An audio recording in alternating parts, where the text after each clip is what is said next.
ইদানিং সহিহ আকীদার কিছু ভাই গণতন্ত্রপন্থী ইসলামী রাজনৈতিক দলের সংগঠনে যুক্ত হচ্ছে। তারা বলে আমরা দিন কায়েম করবো। এই বিষয়ে ইসলাম কি বলে বুঝিয়ে বলবেন।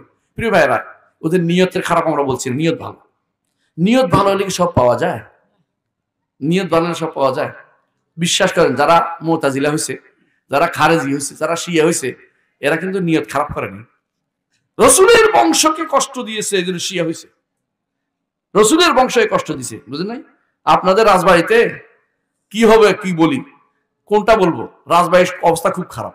আমি একদিন যাচ্ছিলাম এই পথে, আপনাদের এই পথ দিয়ে, দেখলাম যে এই পাশে ইমাম বাড়া, এই পাশে হচ্ছে কাদেরি তরিকার তাদের পীর সাহেবের বাড়ি।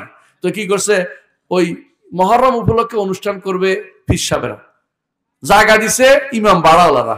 বাহ, কি সুন্দর কম্বিনেশন, কত সুন্দর মিল।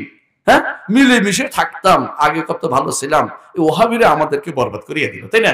এই চিন্তা আছে। হ্যাঁ, শিয়া এবং সুফি একসাথে হয়ে গেছে, এটি হলো অবস্থা। তাই এখন আপনার ওরা নিয়ত কিন্তু খারাপ নাই, কি আমরা মিলেমিশে থাকি, নিয়ত খারাপ কি? কিন্তু নিয়ত দিয়ে কাজ হবে না, নিয়ত শুদ্ধ হইতে হবে, খারাপ না। মনে বুঝছেন কিনা? আপনার ভালো নিয়ত, এটা আল্লাহর কাছে গ্রহণযোগ্য নিয়ত হইতে হবে, কোরআন সুন্নাহ ভিত্তিক নিয়ত হইতে হবে, এবং আপনার আমলটাও শুদ্ধ হইতে হবে।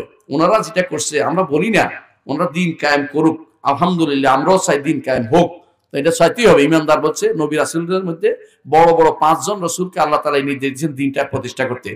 দিন প্রতিষ্ঠা অর্থ রাষ্ট্র প্রতিষ্ঠা, এইটা হলো ভুলটা। কথা বুঝছেন কিনা? যেখানে সেখানে কাঁধে উঠে আপনি যদি মনে করেন যে বাঘের কাঁধে উঠে আমি, বাঘের কাঁধে উঠে আমি চলবো, অথবা বাঘ না আমি কি, বান্দরের কাঁধে উঠে আমি শিকার ধরবো, তার কাজ হইব না কোনোটাই। এগুলি গণতন্ত্র কি আসলে বান্দরের চেয়ে ভালো নাকি? এগুলি শুকুরের চেয়েও খারাপ। গণতন্ত্র শুকুরের চেয়েও খারাপ, কারণ কুফরি তো আরো খারাপ। হ্যাঁ, শুকুরি তো আল্লাহ একটা সৃষ্টি, তাই না? শুকুরের আমরা কোনোদিন সুযোগ দেই? গণতন্ত্রকে শুকরের চামড়ার চেয়েও, শুকরের গোস্তের চেয়েও খারাপ মনে করবেন না? করবেন তো, কারণ তো শিরিক তো, কথা বুঝেন না? তো এরা গণতন্ত্র ফিটে উঠে ইসলাম কায়েম করে ফেলবে। হ্যাঁ, কি সুন্দর সিস্টেম। আপনারা বুঝতে পারছেন যারা ভুলের উপর আছে, দয়া করে তাদেরকে বুঝিয়ে বলেন, ভাই ঠিক আছে, আমরাও ইসলাম কায়েম করতে চাই, তবে তোমাদের ইসলাম কায়েম কথাটার মধ্যে কি আছে? ভ্যাক শব্দ। ইসলাম কায়েমের মূল জায়গাটা হচ্ছে রুট লেভেল থেকে শুরু করতে হবে, সেটা হচ্ছে অবশ্যই এদেশের মানুষের অন্তরের ভিতরে তাওহীদ প্রতিষ্ঠা করতে হবে। এই কবরগুলিকে কবরস্থানে স্থানান্তর করতে হবে। বুঝেন কিনা কথাটা? কবরস্থানে স্থানান্তর বুঝেন?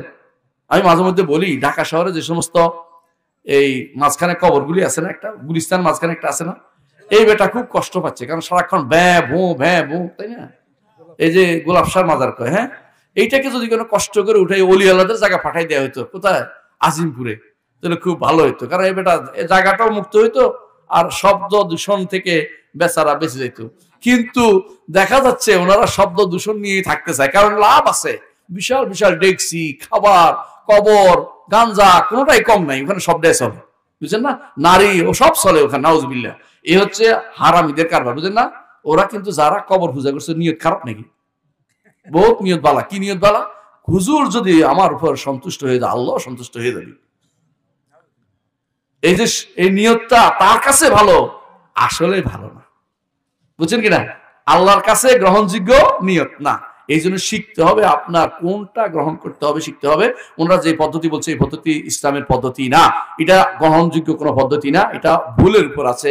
তাদেরকে আমরা দোয়া করি, তাদের জন্য তাদেরকে আমরা অনুরোধ করব, ফিরে আসুন, রাসূলুল্লাহ সাল্লাল্লাহু আলাইহি ওয়াসাল্লামের মানহাজের দিকে ফিরে আসুন। সেটা করেন। ভুলের উপরে রাসূলুল্লাহ সাল্লাল্লাহু আলাইহি ওয়াসাল্লাম কোনো কিছু প্রতিষ্ঠা করেন নাই, শিখে নেন।